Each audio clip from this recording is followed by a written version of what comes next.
안녕하세요. 스포츠아이입니다. 토요일 오전 12시 에듀케이션 시티 스타디움에서 위기에 빠진 벤투호가 조선도 포르투갈과 맞붙는데요. 인공지능 기반 축구 경기 분석 시스템인 스포츠아이는 어느 팀이 이길 거라고 내다봤을까요? 결론부터 말씀드리자면 매우 놀라운 예상치가 나왔는데요. 먼저 1무 1패로 H조 3위에 위치한 우리 대표팀부터 살펴보겠습니다. 10회 연속 월드컵 본선 진출에 성공한 우리 대표팀은 2차전 가나와 경기에서 2대3으로 석패하며 첫 승에 실패했습니다. 12년 만에 16강 진출을 위해 반드시 이겨야 할 상대인 가나에 패하고 말아 벼랑 끝에 놓이게 됐는데요. 그래도 선수단 분위기는 그다지 나쁘지 않습니다. 최선을 다한다면 16강 진출이 가능하다는 강한 믿음 때문입니다. 가나전에서 한계를 보인 수비력을 보강하고 좀 더 정교한 문전 플레이를 펼친다면 충분히 이길 수 있다는 게 선수단의 판단입니다. 우리 대표팀은 가나전에서 시종일관 경기를 지배했지만 상대 3개 유효 슈팅이 모두 실점으로 연결됐습니다. 따라서 초호화 공격진을 보유한 포르투갈에게 실점 최소화가 더욱 중요해졌습니다.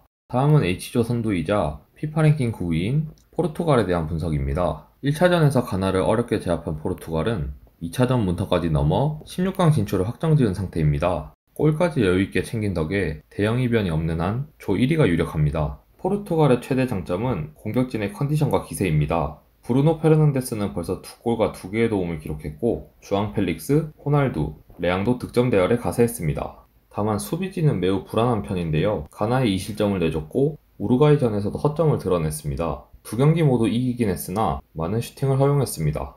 양팀의 최근 3차전 전적은 포르투갈이 앞섭니다. 우리 대표팀은 마지막 3차전에서 들쭉날쭉했는데요. 최근 5번의 월드컵 3차전에서 2승 1무 2패를 거뒀습니다. 하지만 이런 전적은 우리 팀의 단순 숫자에 불과합니다. 실제로 2002년 조별리그 3차전에서는 골리앗에 비교되던 포르투갈을 상대로 다윗 한국팀이 승리한 바 있습니다. 4년 전 조별리그 3차전에서도 세계인의 예상을 깨고 디펜딩 챔피언 독일을 침몰시킨 경험도 있습니다. 포르투갈의 최근 월드컵 조별리그 3차전 성적은 2승 2무 1패로 비교적 괜찮은 편입니다. 1패는 2002년 우리에게 당한 기록입니다. 주로 3차전에 강했지만 지난 월드컵에서는 이란과 비겼습니다.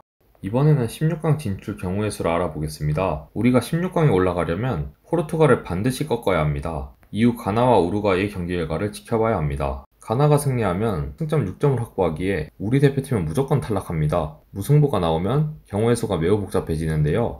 한국이 포르투갈의 1점차 승리를 거둘 경우 가나와 골득실이 같아지기 때문에 다득점을 비교해야 합니다. 가나가 이미 5골을 넣어 다득점에서는 크게 유리한 상황입니다. 하지만 우리 대표팀이 포르투갈을 2점차 이상으로 꺾는다면 골득실에서 가나를 앞서므로 16강에 진출합니다. 마지막으로 우루과이가 이긴다면 우루과이와 골득실을 비교해야 하는데요. 이 경우 우루과이는 이미 골득실이 마이너스 2고 득점도 없기 때문에 우리 대표팀이 유리합니다. 만약 골득실과 다득점까지 갔다면 페어플레이 점수를 확인해야 합니다. 포르투갈은 16강 진출을 확정한 상태입니다. 그럼에도 한국전에서 최선을 다할 것으로 예상되는데요. G조 1위가 예상되는 브라질을 16강전에서 피하려면 조 1위를 확정해야 하기 때문입니다. 포르투갈이 2위로 떨어질 가능성은 희박하지만 확률이 0인 것은 아닙니다. 포르투갈이 패배하고 가나가 우루과이를 꺾어 골득실 3점을 뒤집으면 2위로 밀려나게 됩니다. 우리 대표팀 선발진은 가나전과는 달라질 것으로 예상되는데요. 수비에서는 김민재가 출전할 수 있다면 1, 2차전과 같은 선수들이 나설 것으로 보입니다. 허나 김민재는 30일 훈련장에 보이지 않아 컨디션 회복 여부가 불투명한 상황입니다. 중원에는 부동의 주전인 정우영, 황희범과 더불어 이재성이 선발로 나올 것으로 예상됩니다. 이재성은 1차전 선발이었지만 2차전에는 결장했습니다. 공격진에는 손흥민, 그리고 가나전에서 멀티골을 신고한 조규성과 함께 이강인의 깜짝 선발 가능성도 있습니다. 다만 부상 여파로 제 컨디션이 아닌 김민재와 손흥민이 얼마나 좋은 경기력을 보여줄지가 승패 최대 관건입니다.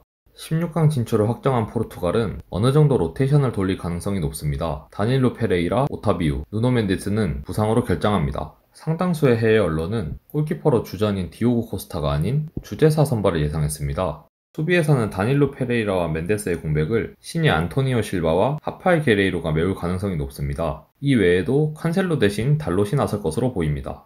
중원에는 카르발료의 파트너로 팔리냐가 유력합니다. 공격진에는 경고한장을 안고 있는 핵심 자원 브루노 페르난데스 대신 레앙 선발을 예상했습니다. 포르투갈 역대 월드컵 최다 득점까지 2골만 남겨둔 호날두는 최근 숱한 이적설에도 문제없이 선발 출전할 전망입니다. 스포츠아이는 최종 승리 팀으로 포르투갈을 예상했는데요. 예상 선발 라인업을 기준으로 한 예측치입니다. 이미 2승을 달리며 16강을 확정한 포르투갈과 1무 1패인 우리 대표팀의 대결인 만큼 포르투갈이 최근 경기력에서 차이를 크게 벌리며 총점에서 앞섰습니다. 팀 전력과 전문 사이트 평가에서도 포르투갈이 더 높은 점수를 받았습니다. 하지만 AI는 기존 데이터를 기반으로 승리팀을 예측한다는 점에서 이변은 얼마든지 일어날 수 있습니다. 실제로 이번 월드컵에서 사우디와 호주, 튀니지 등이 이미 데이터를 뒤집는 결과를 보여줬습니다. 특히 세계적으로 유명한 한국인의 응원이 더해지고 심판 변수까지 생긴다면 오늘 AI 전망치는 완전히 힘을 잃게 됩니다. 저희가 소개한 경기뿐만 아니라 더 많은 경기에 대한 정보는 스포츠아이 사이트에서 열람할 수 있습니다. 시청해주셔서 감사합니다. 구독과 좋아요를 눌러주시면 더 좋은 경기 분석으로 보답하겠습니다. 지금까지 스포츠아이였습니다.